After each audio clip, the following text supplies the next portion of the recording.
Hello friends, good morning. সবাই কেমন আছেন? আশা করি সবাই খুব ভালো আছেন, আর আমরাও খুব ভালো আছি। আর সকালবেলা আজকে আমি আমার ব্লগে একটা সুন্দর ডিমের রেসিপি শেয়ার করব, যেটা আমি কোথাও থেকে শিখিনি, নিজেই করেছিলাম। যেটা খেতে হয়েছিল খুবই সুন্দর, একটু হালকা স্পাইসি, আর ফ্লেভারটাও এত সুন্দর এসেছিল। তো যেদিন ট্রাই করেছিলাম সেদিন তো আপনাদের সাথে রেসিপি শেয়ার করিনি, তার কারণ কেমন হবে আমি নিজেই জানতাম না। তো করে সবাইকে খাইয়ে আর নিজেও খেয়ে বুঝেছি যে এটা টেস্টটা দারুণ। তো তার জন্য ভাবলাম যে আজকে আবার আমি করব, আর পুরো রেসিপিটা আপনাদের সাথে শেয়ার করব। খুব বেশি টাইম লাগে না, খুব তাড়াতাড়ি হয়ে যায় ডিমের এই রেসিপি। সিজুয়ান এগ কারি বা সিজুয়ান এগ মশলা, যে কোনো নাম দেওয়া যেতে পারে। তো চল শুরু করি রান্না বান্না। অলরেডি আমি ডিমটা সিদ্ধ করে নিয়েছি, এখন আমি বানাবো সিজুয়ান এগ মশলা। তো চলুন শুরু করি। সো ফ্রেন্ডস, কড়াই গরম হয়ে গেছে। কড়াইতে আমি দিয়ে দিলাম তেল। আমি 3 টেবিল স্পুনের মতো তেল দিয়ে দিয়েছি।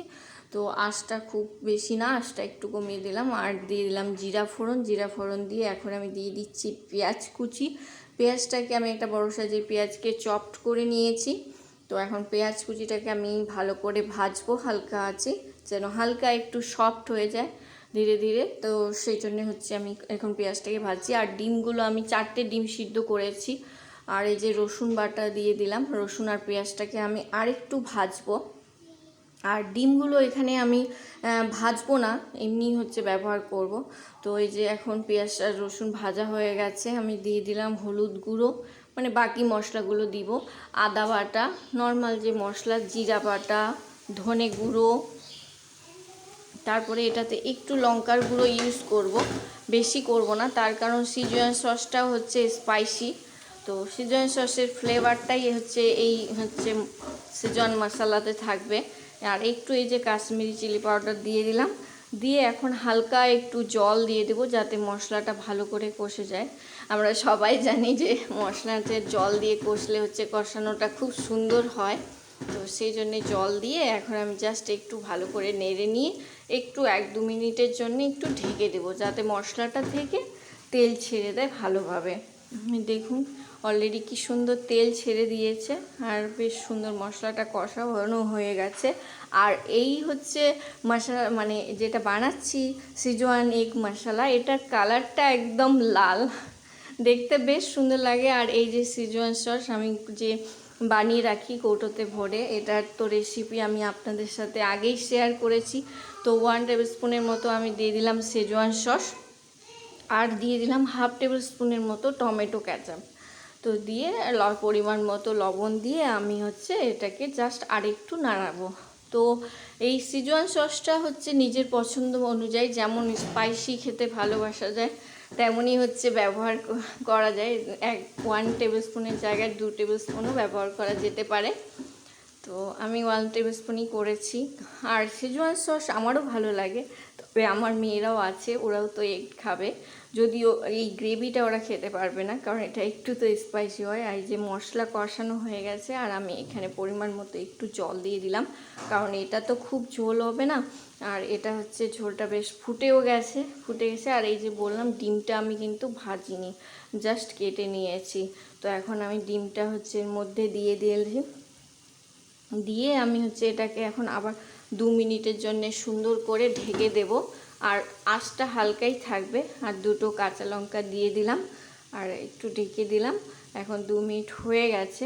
তো এখন আমি ডিমটাকে আবার উল্টে দিয়ে আবার এদিকে 2 মিনিট ফুটবো, তারপরেই হয়ে যাবে। এটা করতে খুব বেশি সময় লাগে না, খুব তাড়াতাড়ি হয়ে যায় একদম। আর খেতেও খুব সুন্দর হয়।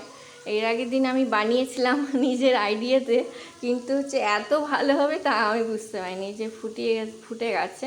তো উপর থেকে ধনেপাতা দিয়ে দিলাম, ধনেপাতা দিয়ে জাস্ট এখন নামিয়ে নেব। হয়ে গেল আমার সিজওয়ান এগ মশলা। এই যে আমি গ্যাস বন্ধ করে দিয়েছি, আর দেখতে হয়েছে এরকম, কি সুন্দর লাগছে।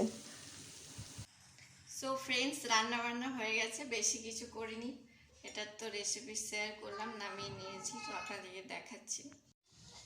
এই যে এটা নামিয়ে নিয়েছি।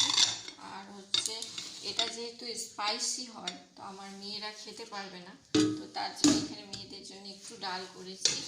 আর এটা করেছি শিম আলু দিয়ে ভাজা, কালো জিরা দিয়ে যে হয়, কালো জিরা কাঁচা লঙ্কা ফোড়ন দিয়ে শিম আলু ভাজা, ব্যাস।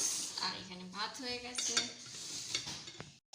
তো এই হলো আমার লাঞ্চ, হচ্ছে সিজওয়ান এগ মশলা, আর হচ্ছে শিম আলু কালো জিরা ফোড়ন দিয়ে ভাজা, আর হচ্ছে ভাত। এটা হলে আর অন্য কিছু লাগে না।